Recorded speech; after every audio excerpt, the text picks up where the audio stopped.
extremely excitable. I believe we have Jenkins over with the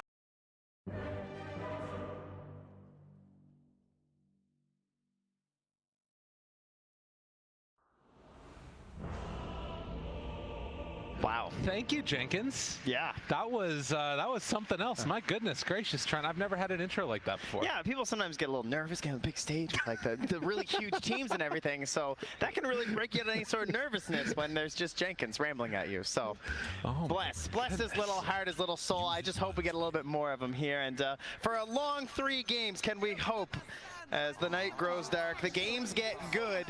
And ladies and gentlemen, we have a Faith Beyond Visage. I cannot wait. Oh my goodness gracious. No, it's the Y Visage. You were so prepped. Oh my God. Can I just tell? Hadn't looked at the pics yet. Everybody out there, Trent was just like, he was hyped up. All our pre-work for TI, all our everything, he was just like, I can't wait for the Faith Beyond Visage. They pick it, they put it on Y. He's going to do it. Faith Beyond's going to do it again, guys. Trust me. Anyways, it's going to be a great series and then he here. Just gives it off to Y again. I'm really excited for this one. Why does he crush my hopes? You know, Jenkins is a real distraction, okay? This is not on me. That's all I'm saying.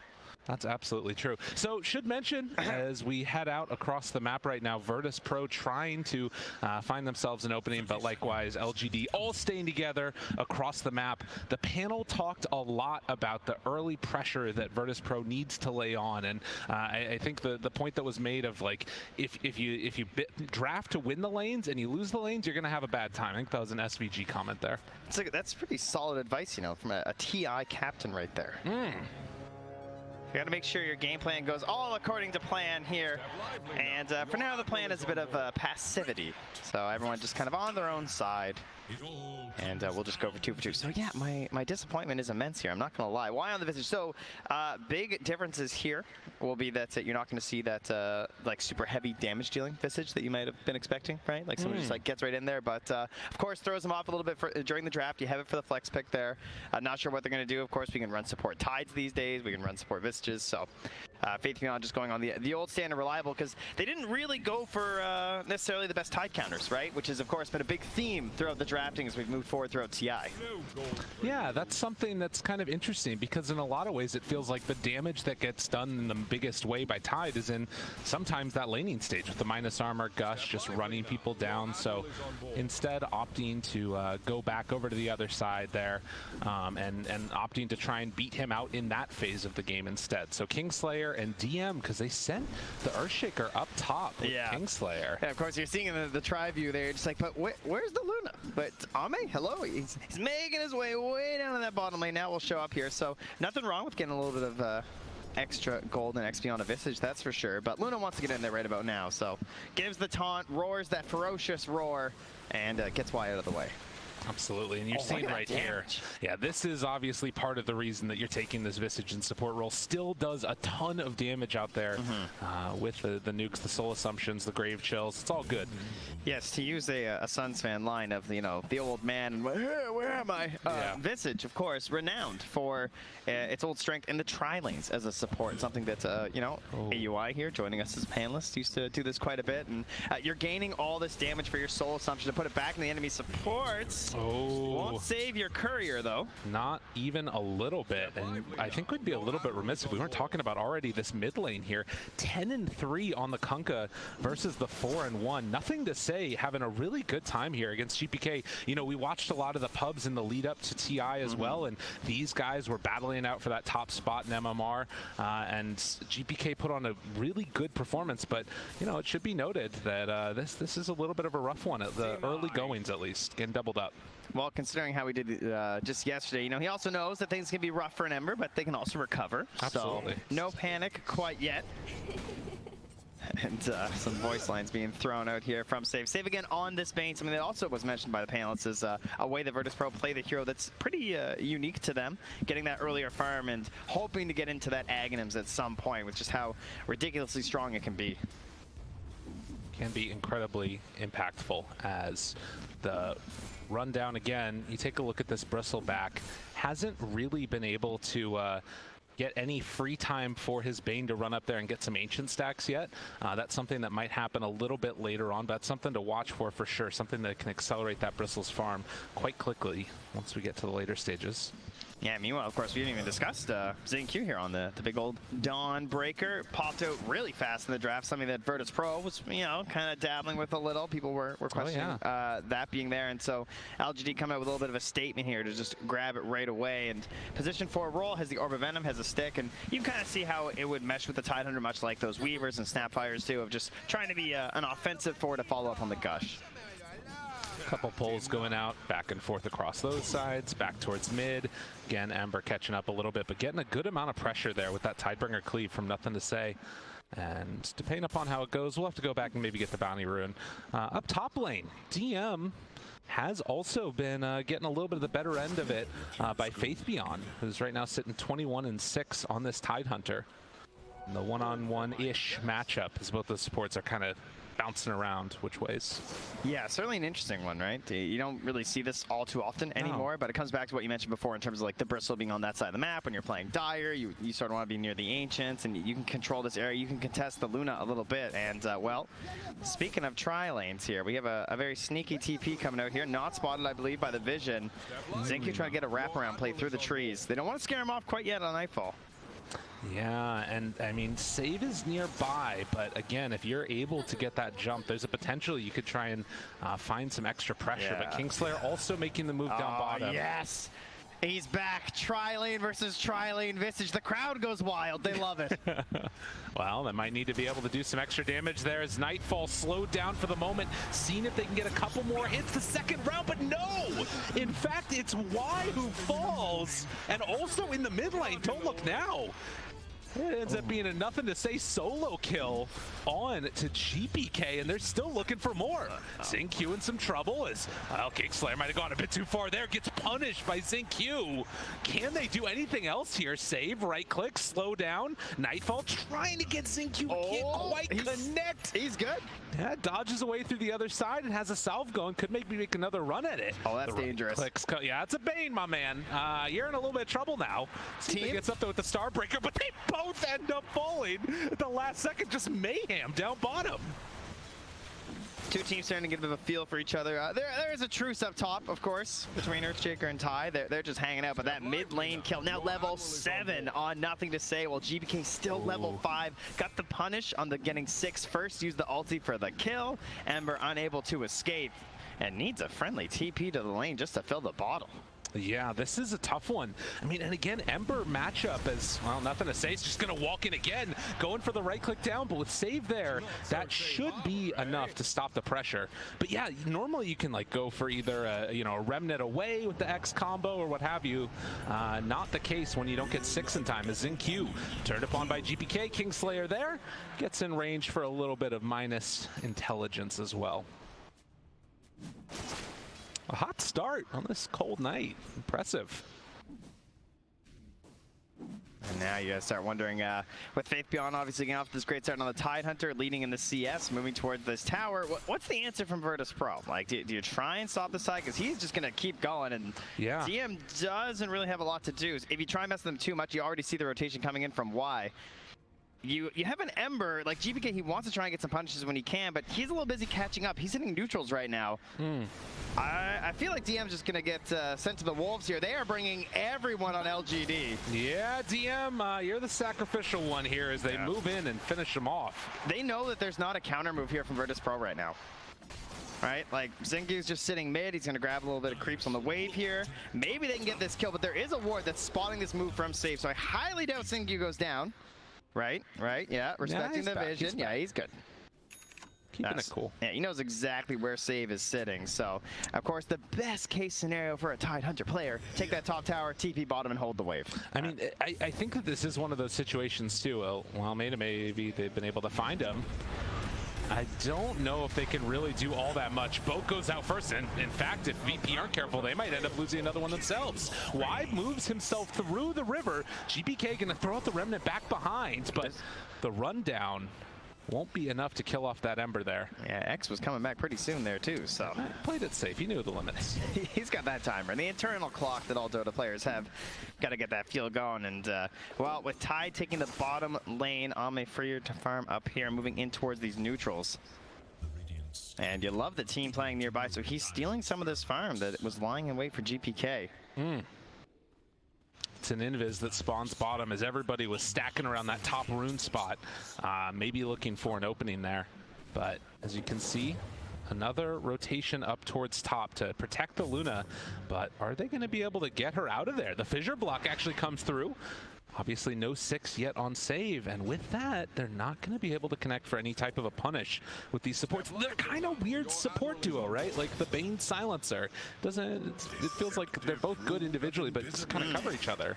Not standard like the Visage Dawnbreaker. Exactly, now you're reading me. Yeah, I gotcha. I see what you're up to. GPK, gonna get a little aggro there in the jungle. Luna turned upon. They move in again.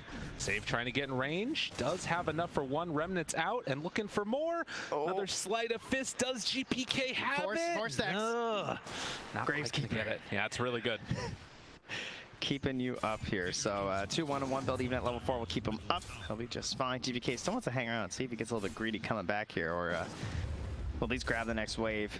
Saying, you know, you got to respect my positioning here on the map, but unfortunately for him, LGD are just going to go grab some of the runes from him, sneak one right out from underneath that Bristle, who is heading towards a pretty healthy Ancient stack here. With the Vanguard, this is a free-to-farm situation. You know, it's really interesting. Like, you're looking at the way that the map is laid out right now. They're wrapping around up on top a little bit on Ame, seeing if they can go for the punish. But it's super interesting how aggressive Virtus.pro can play, and they're still down 1,000 gold with that lead remaining about constant. And look at this TP from NothingToSay, trying to get aggressive here and get a catch. TP's just from the bottom outpost, hoping to find someone in their area. They have this ward, but he knows that an X play, pretty unlikely to work on GVK at this point. Sees there's a remnant down.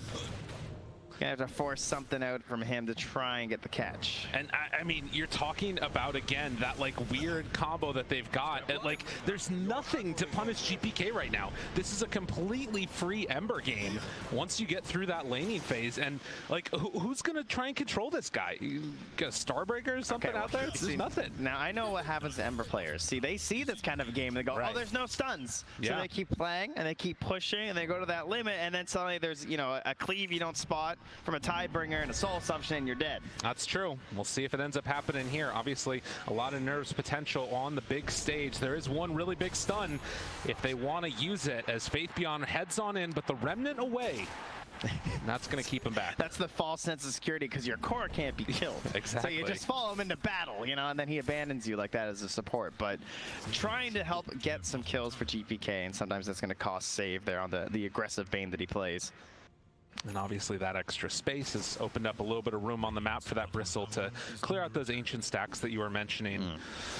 But at least for now, seeing Virtus.pro be definitely the ones on the aggressive end of things, even if they're not necessarily leading into kills, they're sort of trying to control the pace of the game, it feels like. Well, I think ever since they lost the top tower, they've really helped balance things back out. GBK is playing like this, sort of that walling force you've heard about a few times on the panel today, where he's just saying, like, you know, you guys stay over here, and look what he's getting on the other side. His Bristle's farming, and more importantly, perhaps, his Earthshaker is farming, right? Yeah. DM wants to get in that Blink Dagger, gonna be getting it just now. Treads, double gauntlet, and blink. DM gonna be hitting pretty hard here, so expect the blink, expect a smoke, and they'll have the global silence, of course, to cover them there too. So now the question will be, until there's a Dispel available for Faith Beyond, that this interaction between the global silence as well as the Kraken, right? You do not want to force that pop on Faith Beyond. That can turn so deadly, and when you have any type of like sort of, you know, weird AoE damage that you sometimes get with the Ember, with the Bristle, whatever the case ends up being, things could start going south pretty quickly for you. Yeah, got to be very careful with your Echoes and your globals not to make a bad mistake there and free him from his shackles. But GPK again moves on in, gonna try and take away some of this triangle farm. Playing aggressive on the map, stealing a bounty rune away, and XinQ, all he can do is look at him. You really don't have another option. Actually, if he's not careful, XinQ's dropping down to about half HP. He's got 9 armor though. It's, the birds are up. Pretty tanky Dawnbreaker. It's true. Only at level 6, 1200. Blink Dagger done. And the smoke at the same time here from PSG.LGD. And DM's gonna play right away. They walk forward. Oh, the X is there. Goes for the Fissure. Not gonna connect on NothingToSay. The Nightmare save though from Save. Not bad at all. And actually gonna get both of the birds taken down by VP. They used global at the same time though, unfortunately. I don't think they had to. But, you know, double saves from the supports. And, of course, you know, the one of the reasons why Virtus.pro can make this Bane look good on position 4 is that save is so well-timed with those nightmares, right? Oh, yeah. There must be something in the Virtus.pro org or something. I don't know who's got the cheat sheet, but Solo was the same way. You know, he always had the best nightmare saves on this squad. Stun comes out now. Nightfall turning the back and now turning to burn a little bit if they can make it happen. At the very least, killing off that Helm of the Dominator creep. And going immediately into the Aghanim Scepter. So this was something that was incredibly popular for a while, and then like everybody lost their mind and hated seeing Bristleback all over the place, and then it got nerfed significantly, but still seeing some value for it in this game. There was also Viper everywhere. We had like position 5 Vipers, Vipers being like first phase banned sometimes, which then would result in like a Bristle ban. Some regions played it like way heavier than others for sure, but definitely respected as a strong hero. And of course, one of the best things was that we had the Ag Shard timing with the cheese back in the day, and that's what made it seem so strong. Now you're still gonna get that Aegis. You're still gonna get that Shard, and that means you're gonna have that hairball on that second Roche. Something that can be absolutely devastating if done in the proper way. We'll have to see how it goes. For now, LGD still hanging out and gonna get gripped for the moment. XinQ in a little bit of trouble. Nothing to say. Moves in, wants to save his buddy, and in fact, the boat's gonna come out there. Quick catch for the kill, and GPK actually got pulled back in by that X. Oh. He rented it out at the wrong timing. Oh my god, and that's a huge pickoff. That is absolutely massive. You can tell the way he's been playing, like doing an excellent job for sure, stealing a lot of this net worth away for some of these LGD heroes, trying to widen the gap there, but when you go down, it's very costly, and they're going to punish really fast into this tower. That armlet on the Kunkka, he's hitting hard into this thing, and then Y, of course, level 8 now. A very happy Visage player. Almost level 9. Yeah, he has had a good one, and I mean, to be honest, both of the supports for LGD they're incredibly farmed right now. We're level 6 on the 2 supports for Virtus.pro right now. Exactly. Well, off to a hot start. There's a reason LGD is coming in as favorites and taking down this VP team at the early outset at the very least that's been looking so good. But this is the timing that Virtus.pro have been trying to play for at least a little bit. You've got the Aghanim Scepter done for the Bristle, got the Blink, smoke up, time to go. So much pressure again here on another Blink play from DM. Global's there and ready. Their vision ahead of themselves though, absolutely nothing. Oh, here we go though. Looking for an opening here. Maybe they can draw a fight in here as they come to try and cover Nothing to Say. But no one TPing quite yet. There's a lot of heroes here. This is going to most likely be a dead Nothing to Say unless there's a lot of rotations and actually bringing in one. Okay, an opportunity to turn around. The Ravage to try and save. The Armlet Toggle's going to keep Nothing to Say alive for the moment. Still taking some of that slow, steady burn down damage. But Virtus.pro not able to connect for the kill. Now this is good. The conscious decision. Can they go for any more afterwards? They're going to lose that Dawnbreaker. Still hanging out down bottom is Faith Beyond. He TP'd into this. So they go in for the save onto one and end up potentially losing another here. Look at his teammates. Look how far back they are. They're not coming in for this one anymore. They're waiting. Oh my goodness. So much emphasis placed there on keeping Nothing to Save alive. So that was so much forward thinking from Virtus.pro. They're thinking in their heads about the stack of spells available in these engagements and what they have to do. I love the play of not popping the global, right? The tide comes in, you could have globaled there, then there's no Ravage, but he knew there's not even a follow-up. No one's going to die from this Ravage. It's only going to delay. Sure, we don't get the one kill, but we get another kill afterwards, and so much pressure on this tower. And it's going to go down just from the creeps. Wow, just like that, Virtus.pro, they hit that timing. And of course, again, they get to hold global. They get to hold their Echo, right? All because they didn't panic when that Ravage came out. And you can see also now up to level 12 on the Earthshaker. So starting to get that level 2 ulti, some serious damage will be thrown out there by Virtus.pro if LGD offer a chance for a fight. Now, the panel talked a lot about these BKB timings. Got them pretty close here on the Luna. We're getting very close on the Kunkka. And then obviously Faith Beyond going back for that Aghanim Scepter. So this is going to be most likely the window where LGD need to delay for. I'm seeing a theme in these later main stage games, huh? Where just BKB, second item for pretty much everyone. All the core players. It's the way to be.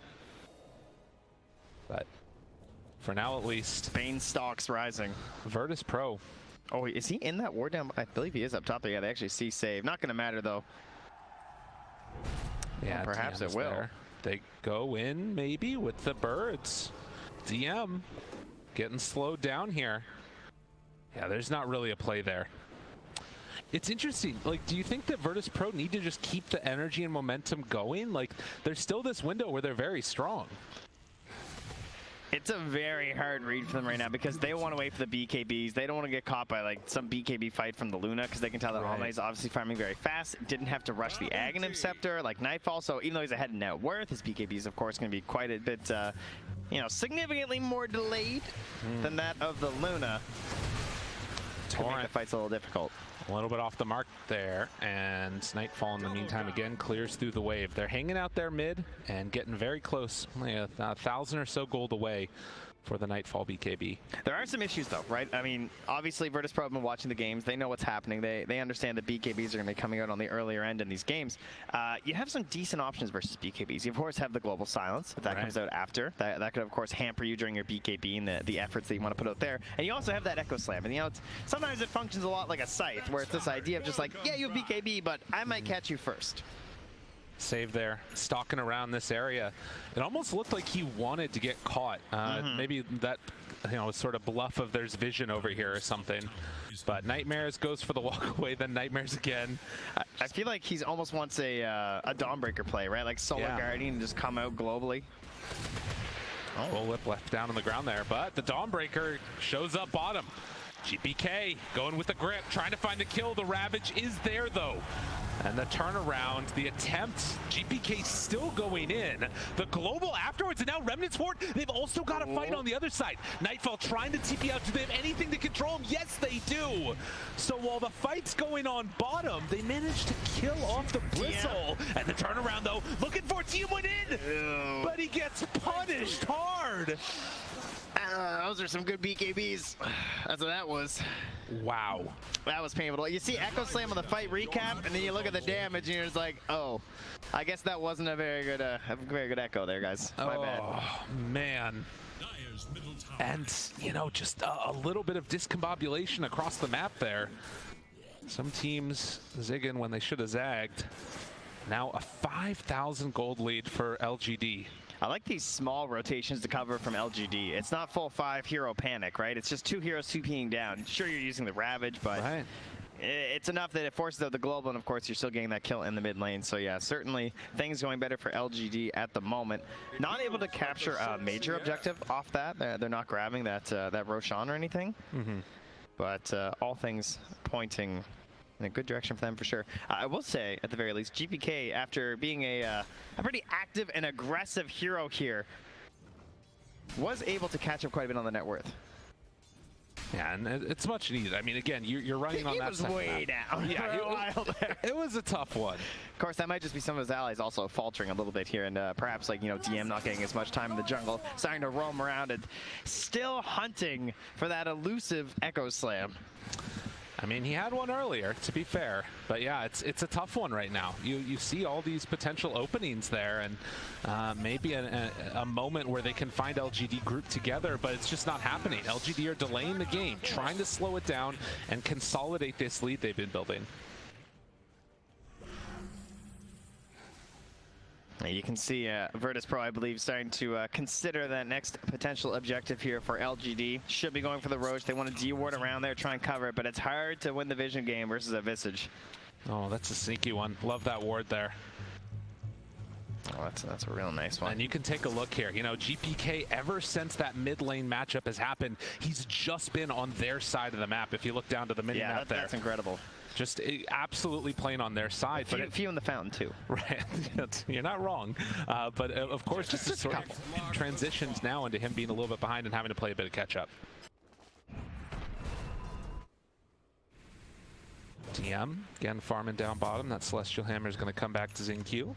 It's a very explosive game. Things kind of, you know, very chill in between. Everyone's kind of respecting each other, staying on their own sides, and then we get into the one big blow up. Part of that also coming down to some of the larger cooldowns in this game. When you're trying to play around your own Ravage, the enemy team is watching for the global silence. Right, and this is why I feel like I really like the Virtus.pro's draft in some ways, because you can see the way that Ember's supposed to go in, find the like bait of the abilities to be used on him and then gets out afterwards. And it just hasn't worked out that way yet. So you can understand the idea, but in practice, it's looking a little bit rough. Yeah, Faith_BeyondKnown just marching with his Aghanim's after you spot a hero, you throw out the gush, and there is a BKB here for Nightfall.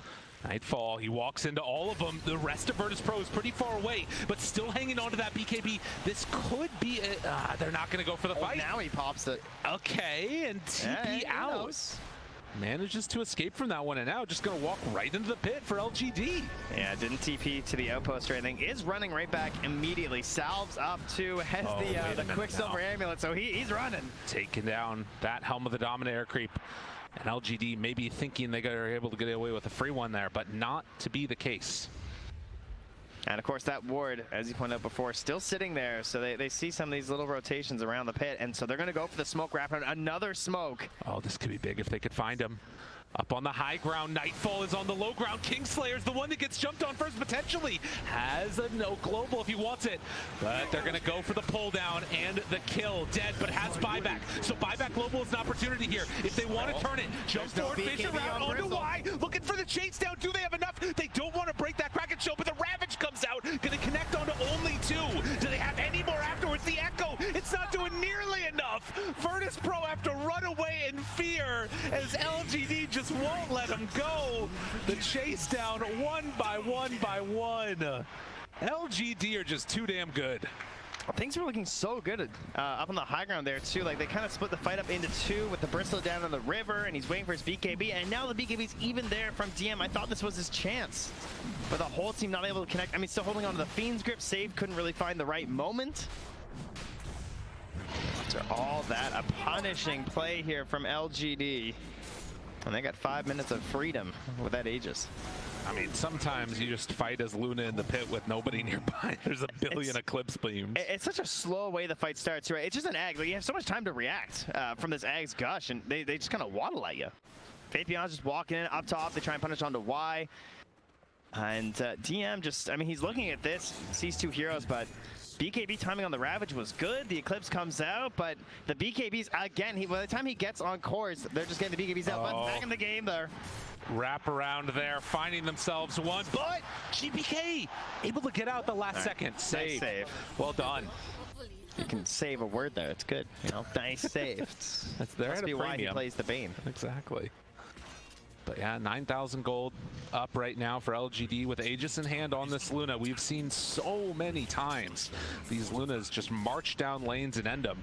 But consolation kill here. Oh no, that guy's pretty good. That was a low 4-staff action. No stuns on that pairing, unfortunately for them, so can't even find a little bit of a kill for themselves as they're going to lose their tier 2 tower up top. No way they're going to contest this Aegis BKB Luna, who also has the Eclipse coming back, and I feel like LGD might just kind of want to run at them a little bit more here, you know? Why sit back? It's true. I mean, they can force the issue now if they want. They can play it a little bit more safe, get that next tier of items. Like, that's the strength of this lineup right here. And in the meantime, you can just keep on making these moves as well with Nothing to Say. It's a lot of damage out from that Tidebringer. Yeah, he's still deathless this game, too. Same with Ame. There's 3, 4, and 5. Just a couple of feeders. Apparently. As far as I can tell. We're doing okay, though. Yeah, it's a strong showing so far from LGD, as the Scotty is now going to be completed. And GPK trying to rally the troops with the chat wheel lines. This is what he's got to do. Put the team on his back. But will it work? And will it even be given an opening to make it work? He's on possibly one of the most powerful heroes in the entire tournament, in the TSpirit, I would say. Gives you a ton of potential. He's gone for one of the more playmaking builds with the Aghanims. Oh, Nightfall. BKB, runaway, TP, and we'll get out of there. At least they're probably going to have that for a while. That's true. The old BKB TP. Very, very unlikely we're going to find an answer to that anytime soon. But in the meantime, it certainly doesn't feel great to have to use it in that fashion. and makes those fights that much more difficult. A chance, a hope, an opportunity. Lots of TPs coming in though. The boat's going to be there afterwards. GPK finds 1 kill, but it's going to come at the cost of Save, who falls down. And meanwhile, wait, Luna left alone? Do they have a way to catch her? She still has BKB TP out. That'll keep Ame alive. So a trade of 1 for 1. I think you're happy with that if you're VP. Checks up top, Bane's dead. Yeah, okay. Heading on home. And another 4-staff, I believe, just finished out here. So 4-staff for Y, 4-staff for Faith Beyond. These are just the coverage items, you know? Just in case the fight looks a little bit hairy, we'll get the 4-staffs out there and we'll be able to get the repositioning there for Ame and draw you deeper into the engagement. And Virtus.pro, at this point, when you're down 9K, you're kind of hoping for the quick hit and out, but that can be very difficult when you're a Bristol lineup. That's really the problem. I mean, that's where the Ember really shines, and why I feel like if you can get GPK maybe a couple more items here, start to boost up that damage somewhat, you can find an opportunity to blow up those supports. Going in for the Shiva's Guard next, but Faith Beyond. Don't look now. Can he shock him here? I know, he's good. They're going to give him a tip there. Save, wanting to rally his team as well. But GPK really wants to waste as much time as possible here. He has the Remnant out. Doesn't have a TP available. No, up top team trying to capitalize on that chaos there by hopping onto XinQ. XinQ just right back up here. You know, no fear. Hold on to that tier 1. Nothing to say. Tempting a little bit of fate there, but we'll back out afterwards. All right, how do you find a kill as Virtus.pro? It's so difficult. The heroes are either tanky, or they got global help, or got BKBs. Game's hard. It's got to be DM, right? DM's got to find some plays. You know, you never want to put a game on one person, but at this point, he has got to find something with his Earthshaker, and it can be tough. The vision game is difficult for them. They're fighting into the Viscers. They're fighting into a team who's very strong when it comes to wards. Of course, you see this really deep one. I mean, I don't even remember when they were over here. Yeah. This thing's just down here. It spots all your couriers coming through. It spots when you're bringing smokes. The couriers tell the enemy team where you are, like this one flying right over. You know, maybe they don't have wards on other parts of the map, but they're going to see this little silencer courier and be like, oh, he's right over there. Oh, and they're actually going to see there's a gem on it now, too. So, a valuable bounty to be claimed. If they can find the kills, and with seeing those couriers, LGD are going to make a smoke play now and head off towards the mid lane. Sabe is going to be there separate, but DM actually blinking in. Do they run into each other here? Okay, DM. He keeps getting the big item. He's ready for the reveal. The blink, it didn't work out. The BKB, not so hot either. But this time, the Shadow Blade. Maybe this is his time. Does he have it? There's maybe an opportunity there. Oh, walking in, breaking the smoke. But no, DM has already left, and Kingslayer going to fall. They've just not been able to, on Virtus.pro, hook together with all of their combo. Everybody's always off, having to push out those other side lanes. And they're going for the sneaky play, but it's not so sneaky when you're under an obs and a sentry. True. GPK and save down here. I mean, this just looks they don't know like saves there, right? You know, until then it wears off. He's been playing with consistently, I feel like, on this team, so much heart. Oh, jeez. Now DM also running through a ward here too. They're just getting destroyed on vision. Maybe an opportunity to find a kill. They jump in, they jump out. DM still invis. They're going to run away now with save. The run down with nothing to say is there, and the Bane will fall. Considering the vision LGD had, yeah, you'll take that, I feel. Right. Got yourselves one kill, you're behind, you're trading, that's going to give you the advantage. Ember also grabbing the kill, so a little bit more gold into GPK's pockets to help towards a eventual BKB for this Ember Spirit. All right. Well, has the Aghanim Scepter done with that Maelstrom as well. And I believe that's another item coming out on the Courier, which should be the Shiva's Guard as well. So still very farmed, 11,000 gold lead. But every now and then, Virtus.pro, they're finding these pickoffs. Oh, I see. He's gone for that instead. All right, GPK. I mean, that's the playmaking, right? You know, BKB is not going to win this game. That I can agree with for now. Just don't get hit. There it is. Yeah. DM. An opportunity nearby. Echo to start. Half HP. Down low. Almost dead. Can they kill her? Yes. That's the quick combo that they needed with the global afterwards. All right, GBK. Virtus.pro. They feel like they found their moment, and they might have, as the chase down continues. Why? Running up to high ground, away from the Ancients. They don't have nothing to say nearby at all. And why? Likely to die here as he hides off on the other side, goes to stone form, comes out of it, and eventually in the dirt. Look at this, and this is right around the same time that Roche is capable of respawning. All right, DM, he's in the game. The Earthshaker has arrived. They needed that so bad, not even just for like this game or anything, but I feel like that's gonna help his mentality so much. He's really struggled this game. Now hits the big play that can finally garner them some map control. And just like that, you can see it's gonna be a 2-minute Roche respawn. So definitely in favor of LGD with that one, as GPK will keep those lanes pushed out. He wants this bird. Get a familiar 100 gold. Oh, that one feels good. Very interesting, the way this game has worked out. You know, you've got on the one side LGD dodging fights constantly, only putting themselves in good positions. And on the other side, Virtus.pro going for the hunt and then finding the pickoff. But lyrical. Yeah. My man. This Kunkka has a silver edge, and Wait a minute. Luna has a silver edge. Yeah, I hear ya. Okay, but, you know, doesn't work very well when you don't hit your spells. True. There is that. But, yeah, you know, if you're trying to play behind Nightfall, because eventually he's going to have to get, you know, very involved in these engagements, it can be a bit tough playing through that break. It is true, and it's something that's going to be concerning. Also, these items no longer sort of a burden to have to take. You sort of like being able to get them with the crit built in. It does only break for the 4 seconds, so they're going to have to find a kill in that duration. DM, again, the one that could break this smoke. GPK is there, the smoke breaks. DM still not visible. There's a wide approach here from LGD. They're so spread out. Nightfall going to walk into all. They have that silver edge going. DM hides back behind, waiting for the opening. The fissure, it connects on a 3. The echo afterwards, a ton of damage out, and the Fiend's grip to boot. GPK runs through them all. The Ravage is out, and now the turn. Ame, he's mad, he's in control. The right clicks come through in the glaives. They're way too much damage. Fissure one more time again. GPK, how are you living? You're not. Never mind, you're done. Just like that, LGD pull it back. It was looking so bad for a moment, and now the buyback. GPK runs back in, triple kill for him now. Wants to find that kill onto Y, won't get it. The double buyback secures a couple more pickoffs, but just mayhem in the river. Yeah, the river runs red with everyone's blood right now. And again, this is a situation where Virtus.pro, they're very far behind. So, yeah, it costs a couple buybacks. Sure, not great, but you are definitely, you know, at least feeling like you can keep fighting in this game right now. Whereas it was a bit rough for a second there.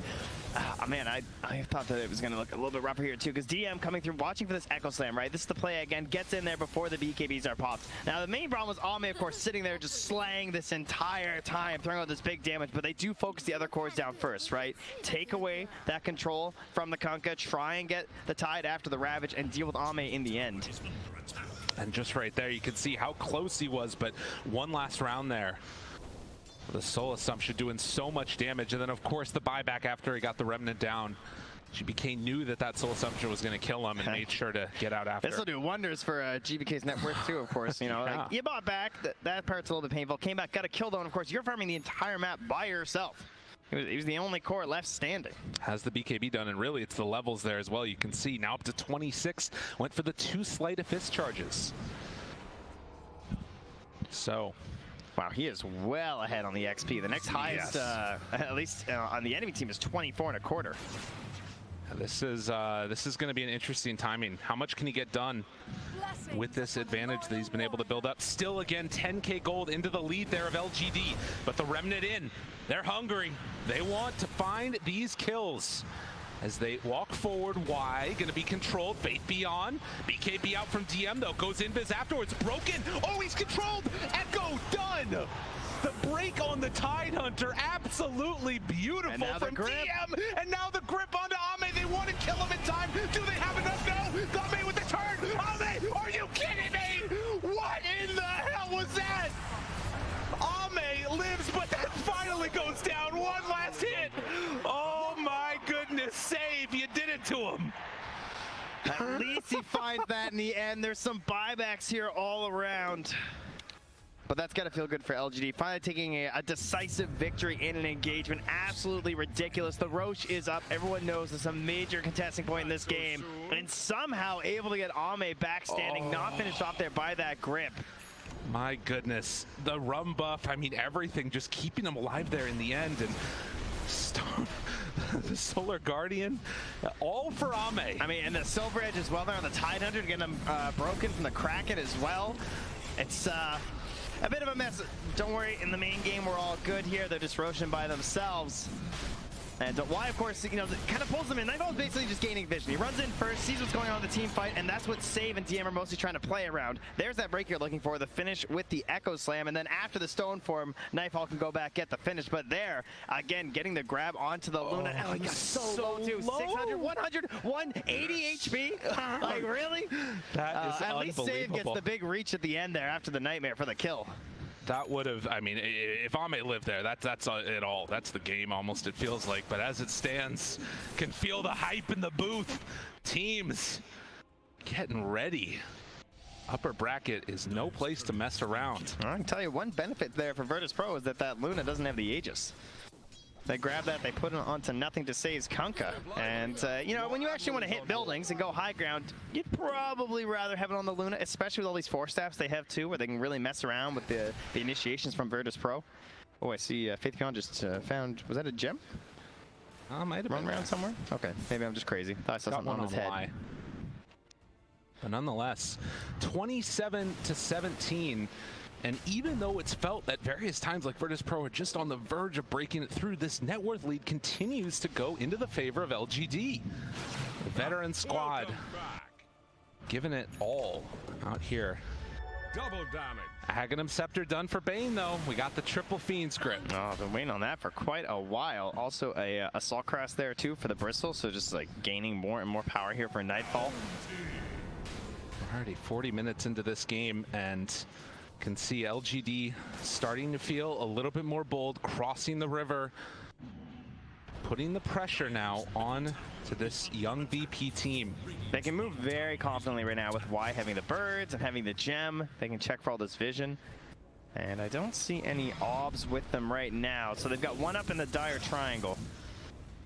I can see all of it, Virtus.pro right now with the exception of GBK hanging out on that bottom side of the map. And NothingToSay with the DD now wearing out is going to go for a couple quick hits there onto that tier 3 tower and go for the slow, steady, safe siege. Yeah, just Y throwing the birds at the tower there. Not too concerned. Looking towards a eventual scythe maybe. High aspirations from a support player. XinQ walks out, finds DM. The fissure is there, but seeing and sensing the danger coming their direction, the rest of VP are going to blink and TP out. Jeez, that's got to be please don't TP next to me. Like, is that really what you want? Seen that end too poorly several times, but they'll be all right this time. They're just trying to delay the game. They're catching waves as far away from LGD as they can. They do not want to fight into this Aegis. They'd love to get a couple picks, though. They're going to smoke into their base. They don't have the best vision. They have an idea about where the Tide is at the very least. They just saw him a moment ago, and they're going to find themselves an invis rune here, too. Well, and that one's going to be picked up by Nightfall now. As, again, the move through the river. Dire scanning, hoping to find somebody in the triangle. They're a couple of seconds early. Ame, does he dare step up high ground or just reveal himself on these creeps? And Virtus.pro recognizing this, they're going to get some vision down now. Hold this area. And LGD, are they going to tempt fate and go up there as well? Doesn't look like it. I have a feeling that they recognize where Virtus.pro are right now, and now Nightfall shows, NothingToSay, knows he's going to be farming this camp, walks in, slow down from the Gush, has that Aegis on NothingToSay, just walks into all of them, the big clave afterwards, oh, and the connection, that's going to be a big one on a Nightfall. There's the BKB, Global Silence used already, trying to turn, trying to go into this fight, but Bane caught alone, he's going to get absolutely decimated, and Virtus.pro's fight not going great, but they able to find another, DM jumps in, they're not enough damage though. Oh, and Ame in the back lines is just going absolutely ham as they run them down one by one. Hex is out, the slow steady burn as they find Kingslayer and also gonna foul Nightfall. Another victory there for LGD. And now what a tremendous mountain they're going to have to climb to pull this one back. Rame's just picking up change on the sidewalk there, walking through TPing heroes with no BKBs as a Luna. One stun for you, one for the other. No chance of getting away. And Virtus.pro, game one starting to slip here. You can only imagine the LG are going to start going high ground. That age is working out fantastically for them. 15 seconds left. Obviously, you know, they don't really need it at the moment. Not looking like a big, strong force here to contest from Virtus.pro. They have the sense that, you know, Bristle, they know that buyback's not back for 2 full minutes here. And this is a Luna, ladies and gentlemen. We might be looking at the end, depending on how fast they want to push it. It's going to go so quickly. And yes, you mentioned no buybacks. LGD sensing a little bit of blood in the water, looking for an opening, and the Hex is there. They catch GPK. He is going to fall. Kingslayer also in trouble as they run him down. The grip is out, but is it enough? Nothing to say. Turns forward, tries to find GPK. He's down to a quarter HP as they set their sights on taking down this Dawnbreaker first. But the real carry is in their base. The buyback comes out. LGD, they turn on to GPK, find that kill, focus down the Ancient. Another buyback coming this time from Kunkka. But in the end, it is all too much as they turn in, take the Ancient, and go up 1-0 in the series. LGD. The team.